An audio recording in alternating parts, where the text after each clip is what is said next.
गुजकोट university department of science and technology government of Gujarat द्वारा अमरेली जिला में सरस मजानी आईपी અને ઇનોવેશન લેબ કરી વિદ્યાર્થીઓમાં ખાસ કરીને ઇલેક્ટ્રોનિક્સ ઉપકરણના સાધનો બનાવી શકે, રોબોટ બનાવી શકો, ડ્રોન બનાવી શકો, સર્કિટ કેવી રીતે ડેવલપ થાય છે એ બધું પ્રોગ્રામિંગ થ્રુ થાય.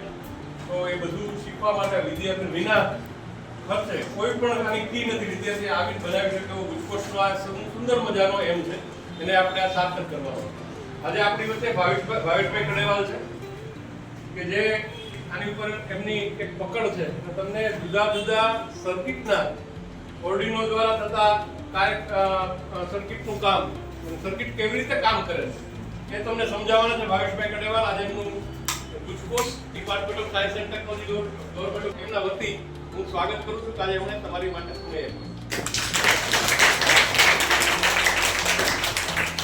સાથોસાથ આ બેન સુવાસાબેન છે, આ વિભાગના ઇન્સ્ટ્રક્ટર છે, એ પણ એમની મહેનત કરે છે વિદ્યાર્થીઓમાં, ખાસ કરીને ઇનોવેશન અને આઈપી એટલે કે ઇન્ટેલેક્ચ્યુઅલ પ્રોપર્ટી અને ઇનોવેશન પર વિદ્યાર્થીઓને પ્રેરિત કરે છે, જિલ્લાના વિદ્યાર્થીઓ.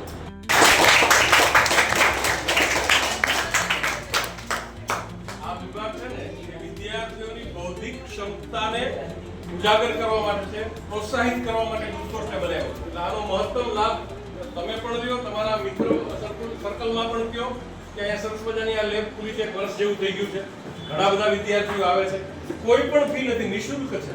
અહીંયા વિદ્યાર્થી આવે, એમની બૌદ્ધિક ક્ષમતા મુજબ એ સર્કિટો બનાવે, સર્કિટો ડેવલપ કરે, અને એવા ઇન્સ્ટ્રક્ટરો છે ભાવેશભાઈ જેવા આપણી સાથે ઘણા બધા જોડાયેલા છે, એમને આપણે બોલાવી અને તમારા વિચાર છે એ આપણી સાથે વર્ષોથી જોડાયા છે.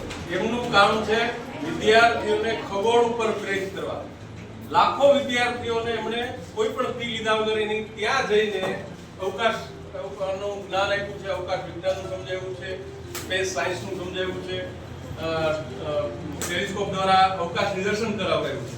એ પણ કોઈ પણ અપેક્ષા વિના આપણી સાથે વર્ષોથી જોડાયા. એટલે હું એનો ઋણ એટલા માટે સ્વીકાર કરું છું કે જ્યારે આપણે ખાલી એક ફોન કર્યો ત્યારે સંગ્રહ અહીંયા હોય કોઈ આવી જાય, તો એમનું થોડા અમારા સંગ્રહાલય પરિવાર વતી પણ એમનું સ્વાગત. સેન્સર છે, પહેલું સેન્સર આપણે જોઈએ. છોકરા, આ જે સેન્સર છે, આ સેન્સરને ફ્લો સેન્સર કહેવાય. કયું સેન્સર કહેવાય? ફ્લો. આ ફ્લો સેન્સર ક્યાં કામ આવતું હશે, કોઈને ખબર છે?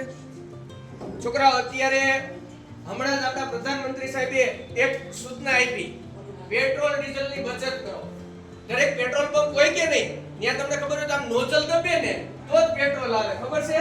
તો આ ફ્લો સેન્સર ત્યાં મોટા મૂકેલા હોય છે. આ ડેમો માટે આપણે નાના હોય છે. પછી તમે તમારે ગમે ત્યાં આમ ઓઇલ કે દાખલા તરીકે સોડા 1 લિટર જ આવી જોઈએ આપોઆપ આમ મૂકો એટલે તો આ ફ્લો સેન્સર છે, બરાબર? એને લગતા કોઈ પ્રોજેક્ટ તમારે બનાવવો હોય તો આ ફ્લો સેન્સર છે.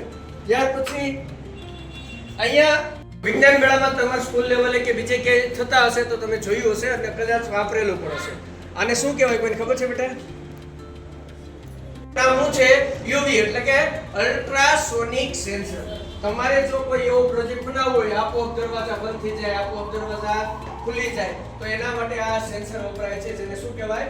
Ultrasonic sensor.